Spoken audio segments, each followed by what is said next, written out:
warahmatullahi wabarakatuh. Selamat sore. Izin sebelum Bu Waka menyampaikan, saya lupa karena memang ada surat dari Badan Gizi Nasional terkait dengan penunjukan Wakil Kepala Badan Gizi Nasional untuk bisa mewakili ke Kepala Badan Gizi Nasional. Suratnya sudah diterima oleh Komisi 9 per hari kemarin, ya. Jadi disampaikan bahwa Kepala Badan berhalangan hadir karena dalam kondisi tidak sehat. Jadi hari ini diwakilkan oleh Wakil Kepala Badan Gizi Nasional. Ya, silakan dilanjutkan, Bu. Baik, izin. Tadi saya pertama memang mau menyampaikan itu permohonan maaf kami, tapi karena sudah dibacakan suratnya, memang seperti itu. Kepala BGN berhalangan hadir, maka mohon izin saya mewakili selaku PLH Kepala BGN. Jadi sesuai agenda kita hari ini adalah kami menyampaikan pertanggungjawaban kami atas laporan keuangan BGN yang sudah dilakukan audit oleh BPK tahun anggaran 2025. Nah, sebagaimana di dalam slide, next ya, next. Nah, Ibu dan Bapak, kami perlu sampaikan bahwa laporan keuangan ini setelah dilakukan audit oleh BPK dan sudah ada opini dari BPK, yaitu wajar tanpa pengecualian atau WTP, dan artinya bahwa seluruh proses laporan keuangan telah disusun dengan sistem pengendalian internal yang memadai dan disajikan informasinya sesuai dengan standar akuntansi pemerintah. Itu kenapa kemudian diberikan opini WTP oleh BPK. Itu catatan pertama kami dari BGN. Nah, mengenai angka-angkanya ada beberapa hal yang kami sampaikan. Laporan realisasi anggaran, ada di situ jumlah pendapatan. Nah, mungkin ada pertanyaan jumlah pendapatan itu dari mana, karena kami tidak melakukan operasionalisasi untuk membuat PNBP dan sebagainya. Itu sebenarnya adalah pengembalian belanja tahun 2024. Jadi ada kelebihan belanja tahun 2024 yang kemudian dikembalikan di tahun 2025, maka dicatatlah di dalam pos pendapatan. Kemudian jumlah belanja 51,5 T, itu di dalamnya termasuk juga belanja untuk program makan bergizi gratis. Kemudian di sisi neraca ada jumlah aset 5 triliun, jumlah kewajiban 1 triliun sekian. Mungkin saya tidak usah menyebutkan angkanya satu persatu karena Ibu dan Bapak juga sudah mendapatkan bahan tertulisnya dan sebagaimana juga bahan tayangannya. Kemudian secara operasional ada defisit laporan ke operasional karena memang kami tidak melakukan usaha yang bersifat tadi ada PNBP, maka memang besar beban operasional akan lebih besar daripada pendapatan yang ada sehingga di situ masuk dalam kategori defisit laporan operasional 47,9 T. Dan terakhir adalah ekuitas akhir 3,5. Nah, ini secara umum gambarannya. Kemudian bagaimana detailnya secara angka pendapatan, next slide.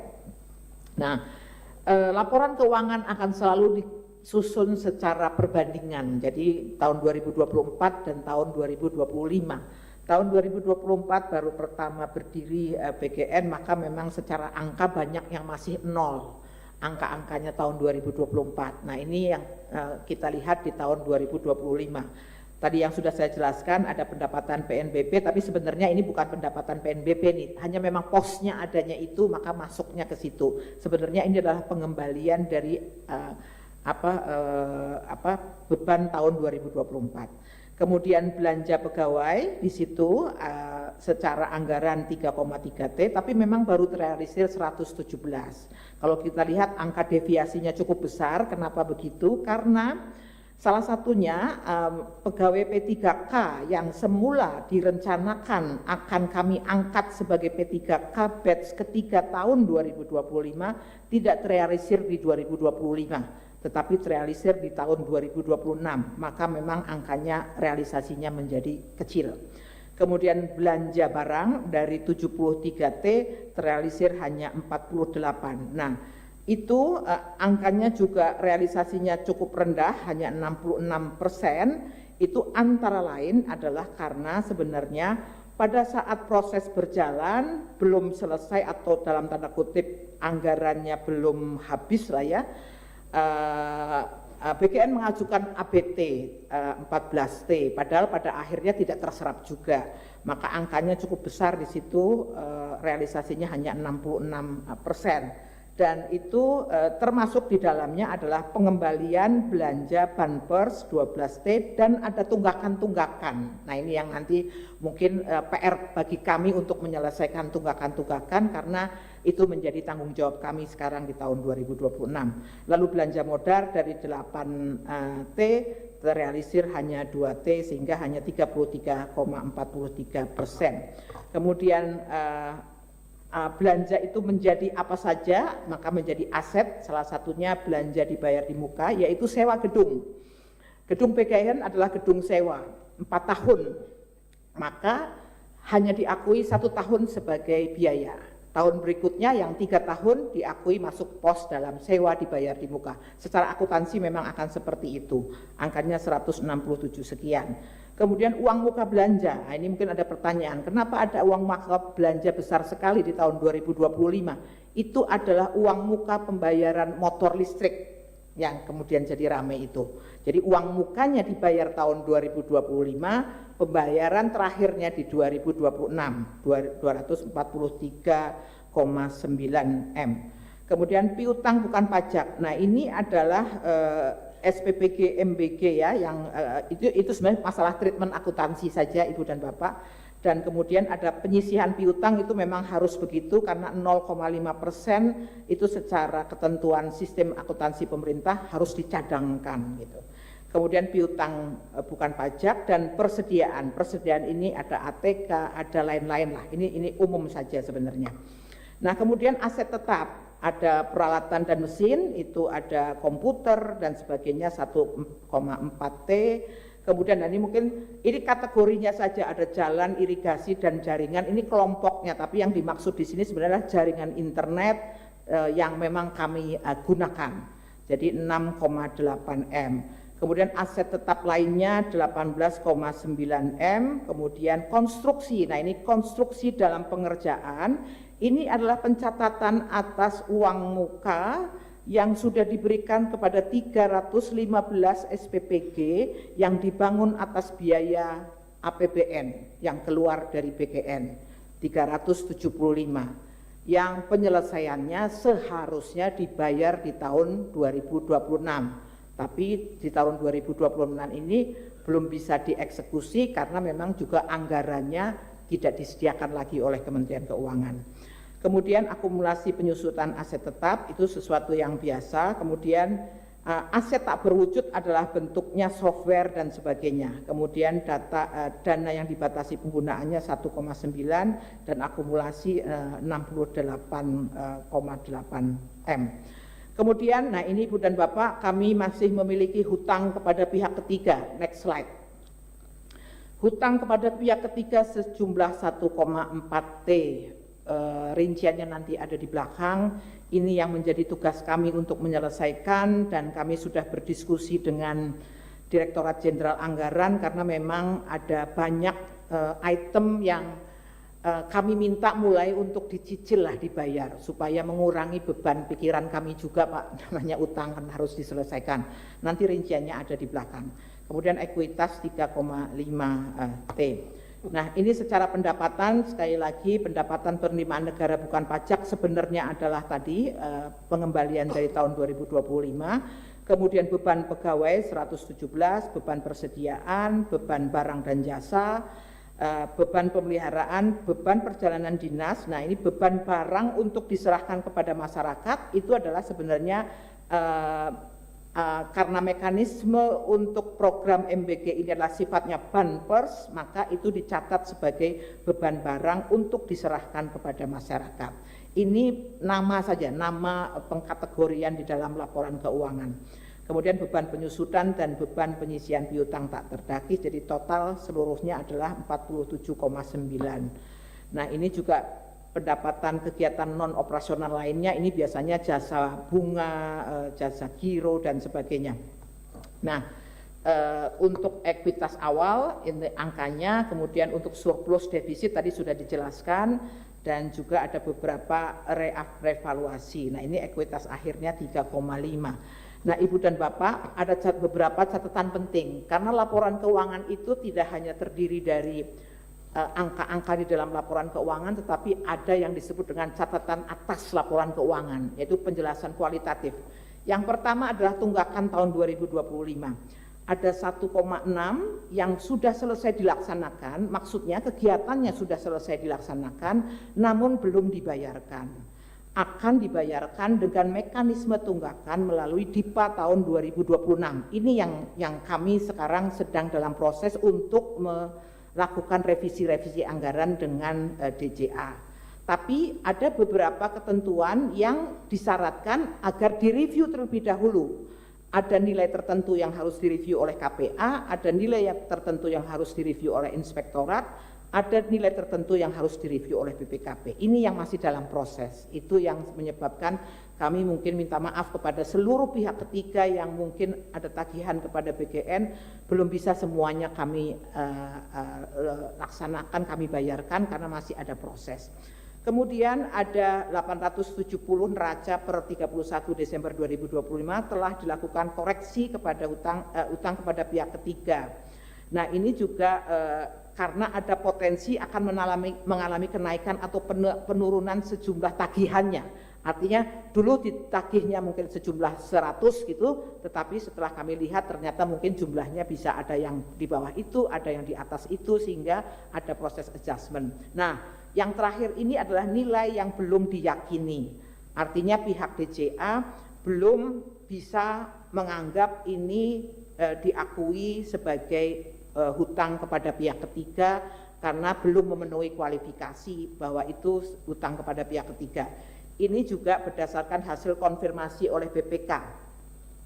Hasil review yang telah dilakukan oleh tim review tunggakan di internal kami sendiri, sehingga ini belum masuk ke dalam catatan laporan keuangan, tapi harus kami catat di dalam catatan atas laporan keuangan, karena bagaimanapun juga ini adalah potensi tagihan yang harus kami selesaikan kepada pihak ketiga sejumlah 743 M. Nah, kemudian ini berikutnya adalah rekening penampungan akhir tahun. Ini ada mekanisme disebut RPATA ya. RPATA itu sebenarnya penyelesaian pembayaran tahun 2025 sudah lewat tahun anggaran, tapi bisa diselesaikan. Nah, ini antara lain waktu itu dipakai untuk melunasi motor, untuk melunasi IoT, untuk melunasi beberapa proses pengadaan. Nah, kemudian termasuk ini yang 340 itu waktu itu ada koreksi dari rencana motor yang semula 25.000 menjadi 21.000 sehingga ada koreksi lagi. Tapi intinya yang sebelah kanan itu adalah semua yang terkait dengan motor listrik itu. Nah, kemudian ada 248 kontrak yang diproses melalui mekanisme RPATA, namun ini masih dibatasi penggunaannya, artinya masih diblokir lah oleh Kementerian Keuangan karena masih ada proses-proses yang ya mungkin Ibu Bapak tahu sendiri karena kebetulan ada beberapa permasalahan setelah itu. Nah, ini catatan penting juga di tahun 2025 program prioritas adalah program pemenuhan gizi nasional dan kemudian program dukungan manajemen. Jadi dua kelompok besar itu. Nah, Ibu dan Bapak, kami dengan rendah hati mengakui ada beberapa capaian yang sebenarnya tidak tercapai kalau dari sisi kinerja, angka-angkanya. Ya, jadi kalau di situ disebutkan rincian outputnya 18, alokasi anggaran 18,7 itu realisasi anggarannya 11, sekian. Maka memang capaian kami hanya 59%. Artinya sebenarnya secara kinerja belum memenuhi target gitu. Nah, kemudian program dukungan manajemen juga seperti itu. Ada yang menjadi prioritas yaitu SPPI tadi, itu juga anggaran dan realisasinya tidak terrealisir 100%, hanya 93%. Nah, Ibu dan Bapak, catatan berikutnya adalah soal pengadaan motor listrik. Nah, ini juga menjadi hal yang kami pertanggungjawabkan kepada DPR. Tadi dicatat belanja uang mukanya di tahun 2025 penyelesaiannya itu di tahun 2026. Jadi kalau di dalam laporan keuangan ini sebenarnya disebut subsequent event, jadi sesuatu yang setelah tahun bukunya ditutup ada kejadian atau ada hal yang harus kami lunasi setelah tahun 2026. Ini nilainya 243, ini hanya uang mukanya saja yang kami catat di 2025. Untuk tahun 2026 ini sudah dilunasi, tetapi belum dicatat sebagai aset peralatan dan mesin definitif. Karena apa? Karena masih dalam proses penyidikan oleh kejaksaan. Nah, Ibu dan Bapak, ini kira-kira rincian next, mungkin ini slide-slide terakhir ya. Ini adalah rekapitulasi tunggakan-tunggakan yang kami harus selesaikan. Ada belanja bahan 16,1, ada sertifikasi 111 M, jasa konsultan, sewa, honor narasumber. Nah, ini mohon maaf kami mungkin masih banyak hutang ke tempat lain. Jasa lainnya ada IO publikasi dan sebagainya 330 M. Kemudian kami juga masih punya hutang ke Unhan 7,3 M. Perjalanan dinas 684 juta, tunggakan banper 100 M, belanja modal dan seterusnya, totalnya 1,609. Tapi insya Allah kami akan lunasi, kami akan selesaikan di tahun 2026 ini. Nah, Ibu dan Bapak, ini kira-kira nanti tunggakan yang akan kami bayarkan di tahun 2026 yang sementara ini memang alokasi anggarannya masih diblokir. Tetapi beberapa hal yang memang sudah melewati proses review dan sudah sesuai dengan ketentuan memang akan segera dibayarkan oleh DJA. Tapi kami tentu saja kami nanti berkomunikasi monggo kepada pihak DJA prosesnya akan seperti apa karena memang ini masih diblokir. Ibu dan Bapak, dan ini berikutnya adalah penghargaan atas kinerja, dan itu tentu saja bukan kinerja kami ya Pak, tapi kinerja pimpinan yang dulu. Jadi ada beberapa capaian yang penghargaan LKPP, sertifikat dari LKPP, Piala Adipraya, dan seterusnya. Monggo dilihat di situ,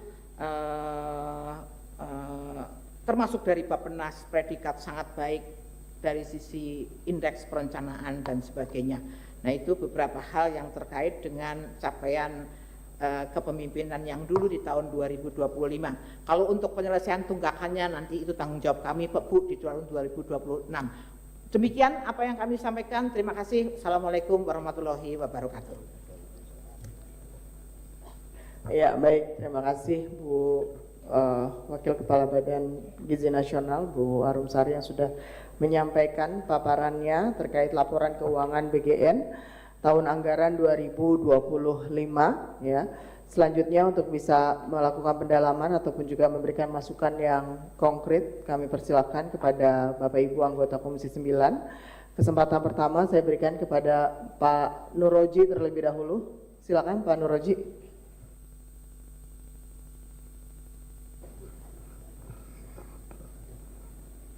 Bismillahirrahmanirrahim. Assalamualaikum warahmatullahi wabarakatuh. Terima kasih pimpinan